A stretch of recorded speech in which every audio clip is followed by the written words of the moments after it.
10 में से 1 इंसान को ये बीमारी होती है। लेकिन अब यहाँ पे हम इस वक़्त मौजूद हैं डॉक्टर मीरा के साथ, जो कि गायनेकोलॉजिस्ट हैं। हम उनसे जानेंगे कि ये जो बीमारी है, महिलाएँ जैसे प्रेग्नेंट वुमेन जो है, उनको अगर थायरॉइड होता है तो उन पर और उनके बच्चे पर क्या असर पड़ता है? साथ में इसके लक्षण क्या होते हैं और इससे बचाव कैसे किया जा सकता है?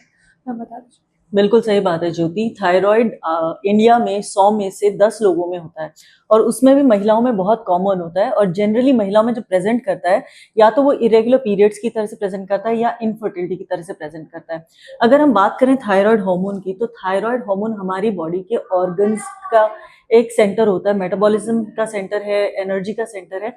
तो इसकी वजह से जब इसके अंदर ऊपर नीचे हार्मोन के लेवल्स होने लग जाते हैं तो बॉडी के अंदर लक्षण आने लग जाते हैं।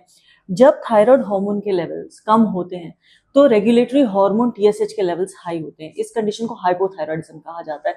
ऐसे में जो महिलाओं में लक्षण आते हैं वो सबसे पहले आता है ब्रेन स्लो हो जाता है, ब्रेन फॉग, मेंटल स्लोनेस, थकान, फटीग, लेजीनेस वाली फीलिंग आने लगती है, फेस के ऊपर सोजन आने लग जाती है, स्किन कोर्स होने लग जाती है और वेट गेन होने लग जाता है, दिल की धड़कन या पल्स रेट धीमी हो जाती है, कॉन्स्टिपेशन होने लग जाता है, ठंड ज्यादा लगती है।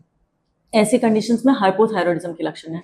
जब वही थायराइड हार्मोन के लेवल्स हाई हो जाते हैं, टीएसएच के लेवल्स लो हो जाते हैं, तो ऐसे कंडीशन को हाइपरथायरॉइडिज्म कहा जाता है। और ऐसे में जो सिम्टम्स आते हैं वो है एंजाइटी, इरिटेबिलिटी, नींद कम आना, आंखें थोड़ी बल्जिंग होने लग जाती हैं, स्किन थोड़ा वेट और क्लैमी लगने लग जाती है, पसीने ज्यादा आते हैं, हाथों में ट्रेमर्स आने लग जाते हैं, धड़कन तेज महसूस होती है और लूज मोशंस की कंप्लेंट होने लग जाती है। दोनों कंडीशंस में इरेगुलर पीरियड्स होना और इनफर्टिलिटी होना आम बात होती है। अगर हम बात करें तो महिलाओं में जैसे प्रेग्नेंट वुमेन में काफ़ी आपने बताया कि ये दिक्कत हो सकती है, तो उसके जो इम्पैक्ट है, क्या लॉन्ग टर्म इफेक्ट पड़ता है इसका, थोड़ा बता दीजिए? और कैसे महिलाओं को ध्यान रखना है, मतलब अगर किसी को थायराइड है तो वो कैसे अपने आप को ध्यान रखे? बिल्कुल सही बात है। अगर हम कॉम्प्लिकेशंस की बात करें तो प्रेगनेंसी के वक्त जो कॉम्प्लिकेशंस होती हैं वो सबसे पहले ये होता है कि इनफर्टिलिटी, यानी कंसीव करने में दिक्कत आती है।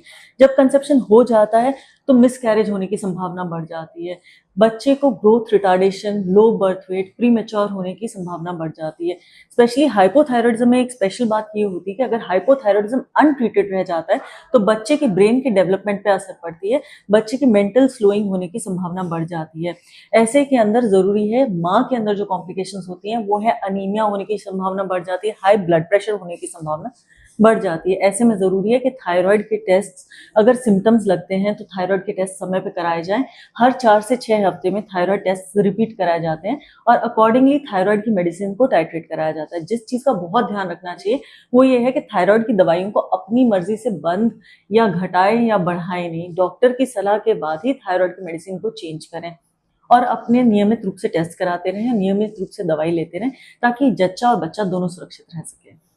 Thank you so much ma'am. और जैसे आज वर्ल्ड थायराइड डे था, तो आपकी जो भी आपने जो टिप्स बताई हैं, लोग उसको फॉलो करेंगे और सिर्फ माँ ही नहीं, बच्चे को भी वो सुरक्षित करेंगे। मैं इस वक्त नॉट ज्योतिका की हमारा आपके राज्य की